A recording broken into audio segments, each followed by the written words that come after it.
자, 오늘도 열심히 공부해 봅시다. 지난 시간에 선생님이 보일 법칙하고 샤를 법칙에 대해서 한번 찾아보라고 했어요.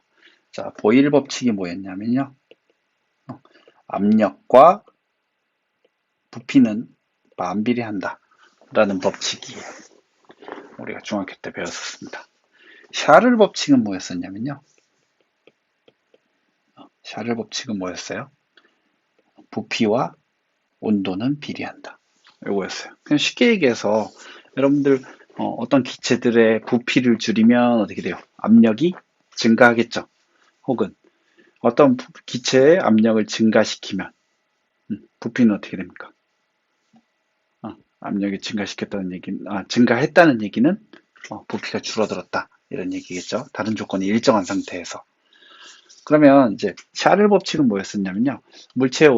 기체의 온도가 높아지면 부피가 증가한다. 이런 법칙이었어요. 자, 지금 보일 법칙에서는 온도 얘기가 없어요. 온도가 일정하다는 의미고요.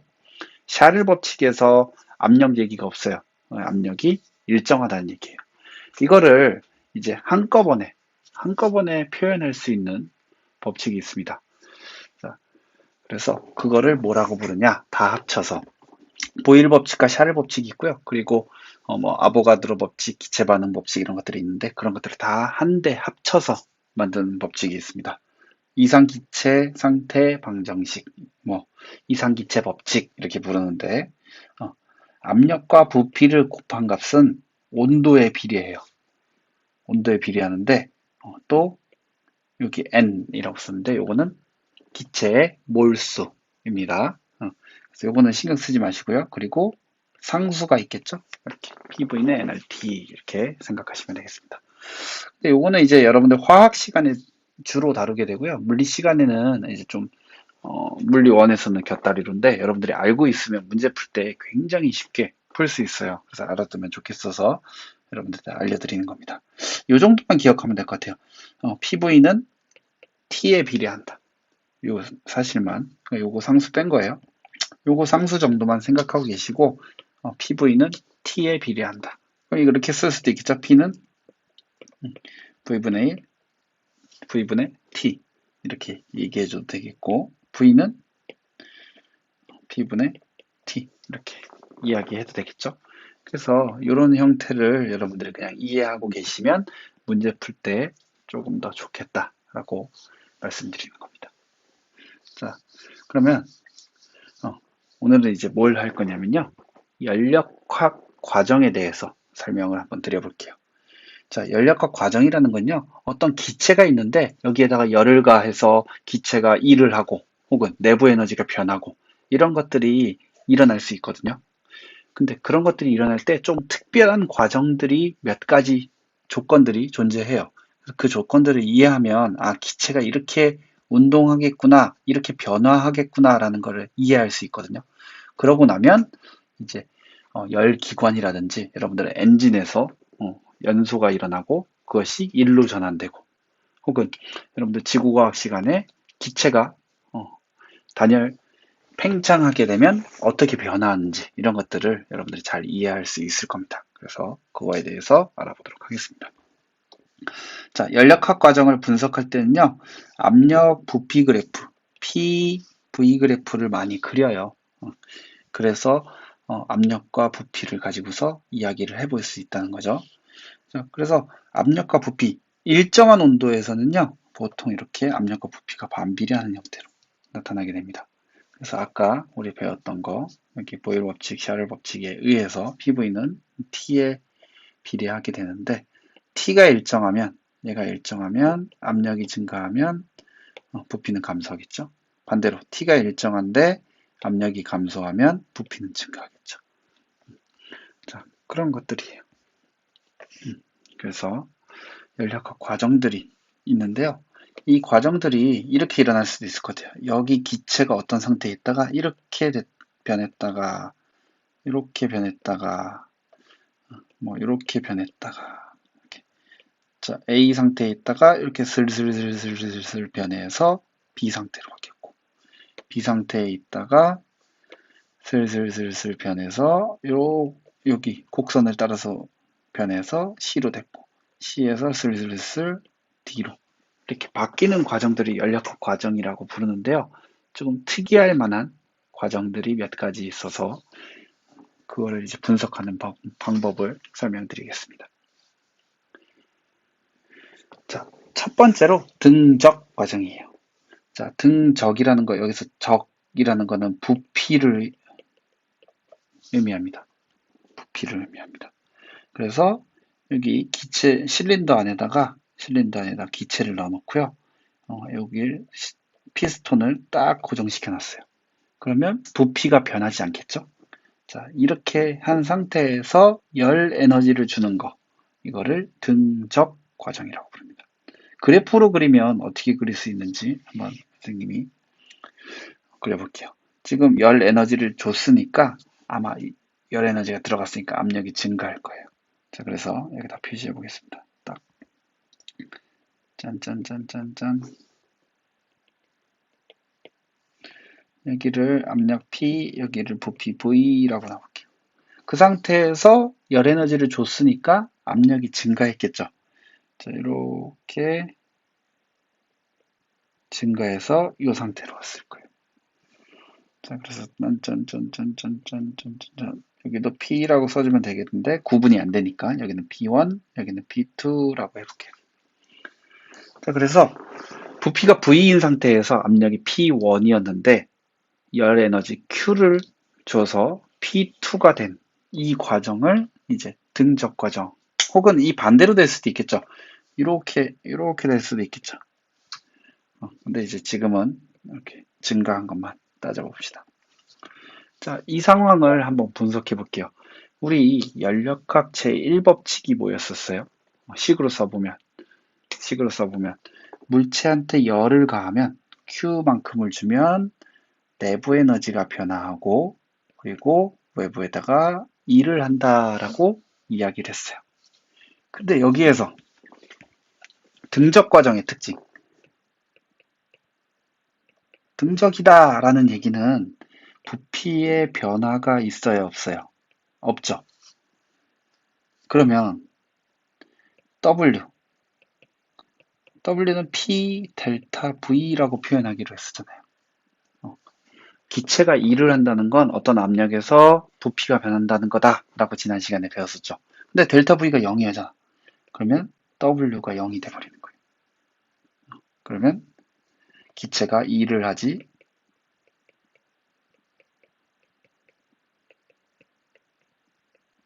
않는다. 이렇게 해석할 수 있겠죠. 그러면 뭐가 날아가요? 얘가 날아가죠. 자, 그래서 Q는 델타 U 이렇게 됩니다. 자, 그러면 어떤 기체가 등적 과정을 통해서 연력학 과정을 겪었다라고 하면 이때 흡수한 열 에너지, 뭐 열량이라고 얘기해 줄 수 있겠죠. 이때 흡수한 열 에너지라고 써볼까요? 열 에너지는 뭐랑 같아요? 기체의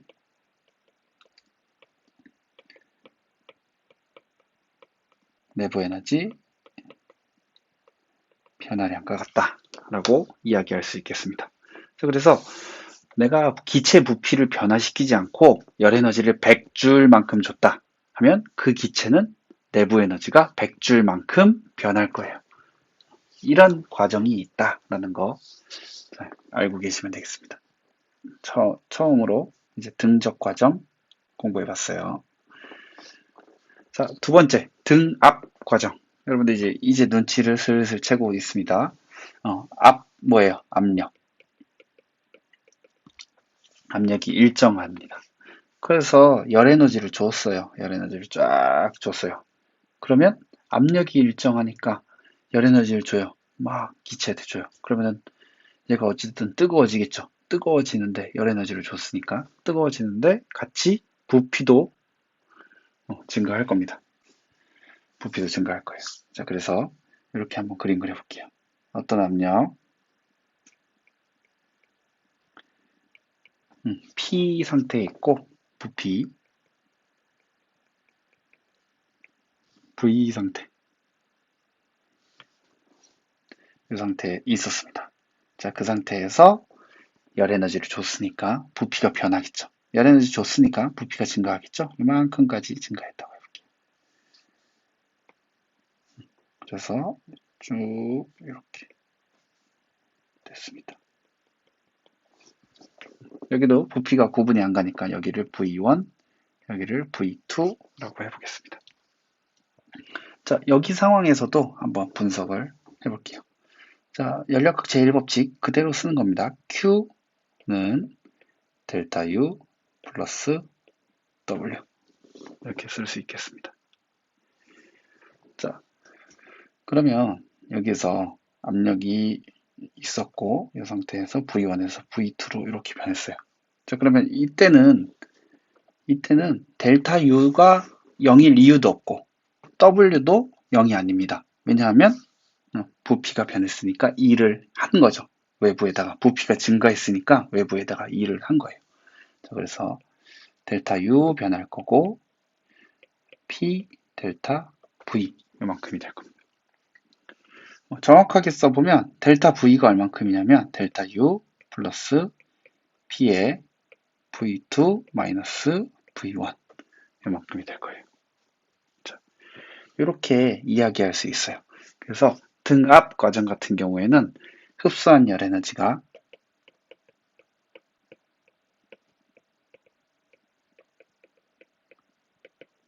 내부 에너지를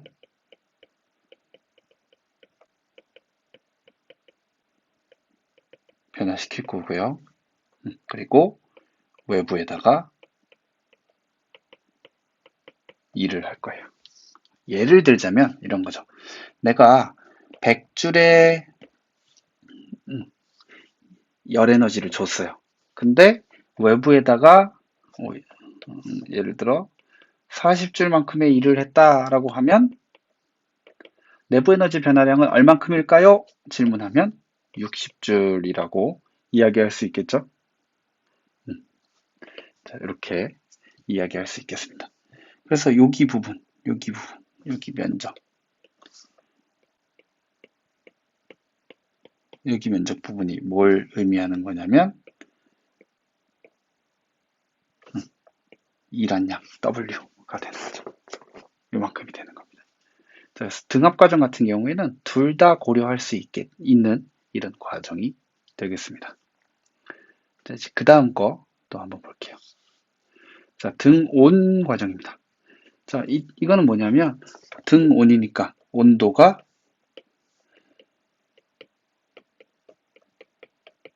일정한 과정입니다. 온도가 일정한 과정. 자, 그 온도가 일정하다는 거는 아까 PV는 선생님이 nRT라고 했어요. 온도가 일정하니까 이 기체 개수, 그러니까 기체가 일정한 기체가 있으면 개수는 일정하겠죠, 당연히. 이건 상수고요. 온도가 일정하니까 PV가 일정한 어떤 과정이라는 거예요. 그럼 PV가 일정하다는 여기는 요거는 상수잖아요, 그냥. 어떤 값이라고 놓고 네모라고 놓고 P는 네모의 V분의 1 이렇게 그래프를 그릴 수 있는 거예요. 그러면 등온 과정을 그래프로 그려보면 이렇게 그리고 있어요. 요걸 이제 등온선이라고 불러요. 그래서 이렇게 다시 한번 그려보겠습니다. 이렇게 온도가 일정한 요 곡선이 존재할 거예요. 그 과정을 따라서 움직인 거예요. 요 상태에서 요 상태로 갔다고 해볼게요. 그래서 여기를 쭉 따라서 움직였다 라고 해보겠습니다.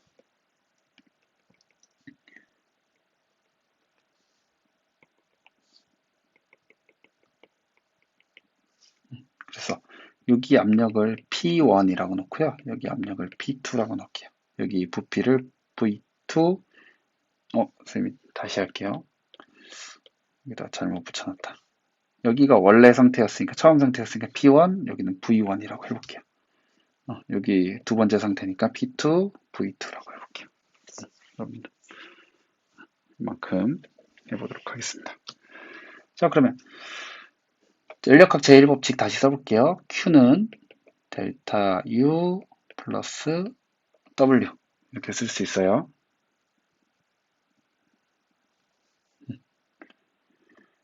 자, 그러면 등온이라는 거는 온도가 일정하잖아요. 근데 온도가 일정하다는 얘기, 그리고 뭐 기체가 빠져나가지 않고 그래서 개수가 변하는 거는 우리가 고려하지 않아요. 개수가 일정해요. 그리고 온도도 일정해요. 그렇다는 얘기는 뭐냐면 내부 에너지가 일정하다. 내부 에너지 변화가 0이다. 라는 거예요. 그럼 이게 의미하는 게 뭐냐? Q가 모두 다 W다. 여기에다가 열 에너지를 가해주면 흡수한 기체가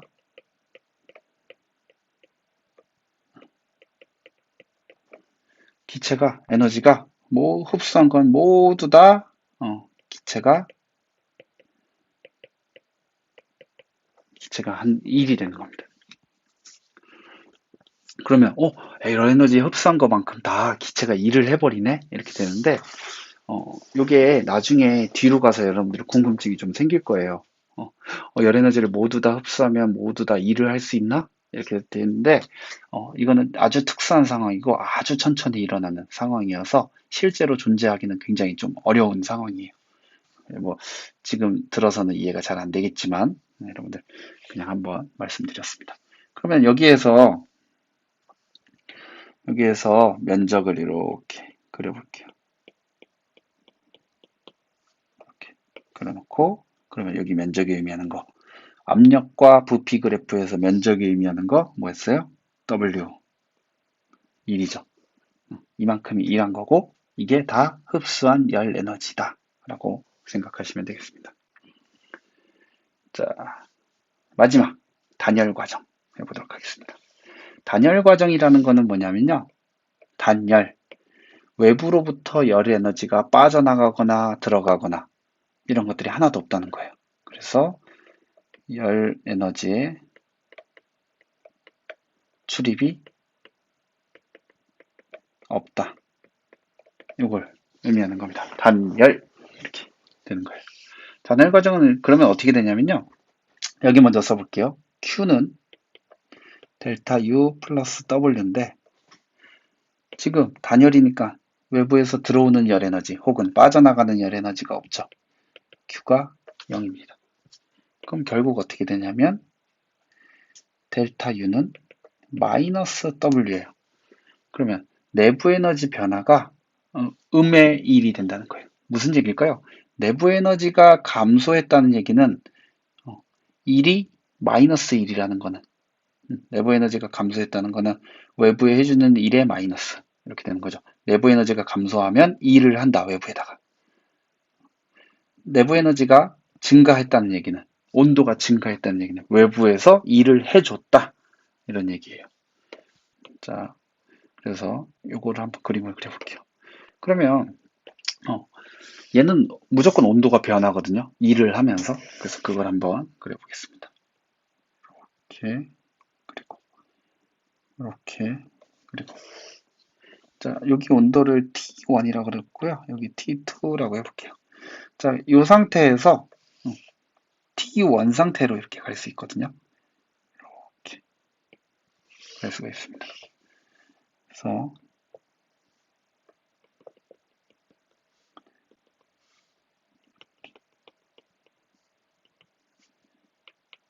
P1 여기를 V1 여기를 P2 여기를 V2 이렇게 해볼게요. 여기 면적이 의미하는 거 1 W죠. W. 이렇게 표시 한번 해볼게요.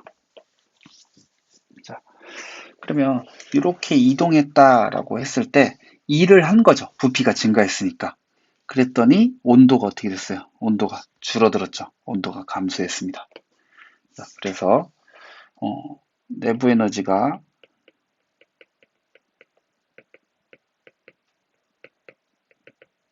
내부 에너지 변화량은 마이너스 붙인 외부의 한 1이라고 생각하시면 되겠습니다. 그럼 내부 에너지가 감소했다는 것은 외부에다가 일을 했다는 거예요.